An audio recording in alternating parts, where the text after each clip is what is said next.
La Serbie, c'est le plus peuplé des États des Balkans occidentaux candidats pour adhérer à l'Union européenne. Et c'est ici que les pourparlers semblent les plus avancés. Ils pourraient rejoindre l'UE dès 2025, d'après la nouvelle stratégie de la Commission. Mais Jean-Claude Juncker, en tournée dans les 6 pays, parle d'une date d'encouragement. En Serbie, le principal obstacle est le conflit au Kosovo, dont Belgrade ne reconnaît toujours pas l'indépendance.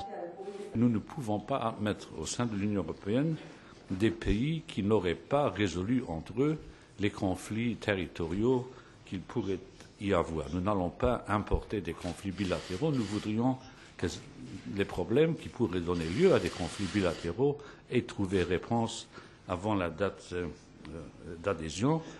Le chef de la Commission insiste, un texte contraignant doit être signé par les pays concernés. Le président serbe Aleksandar Vučić se dit prêt à prendre des décisions difficiles. C'est pour cela qu'il est important que nous trouvions un compromis avec les Albanais pour résoudre de manière historique cette relation, autrement que par le conflit et la guerre, pour construire un axe nord-sud dans les Balkans occidentaux qui scelle l'amitié entre ces deux nations les plus peuplées.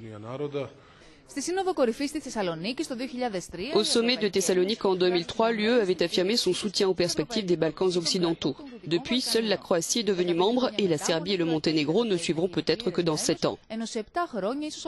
Cependant, l'intérêt de l'Union européenne pour la région était ravivé depuis les évolutions géopolitiques engendrées par la Russie, la Chine et la Turquie qui s'activent dans cette partie de l'Europe. Από το Βελιγράδι για το Euronews, Έφη Κουτσακώστα.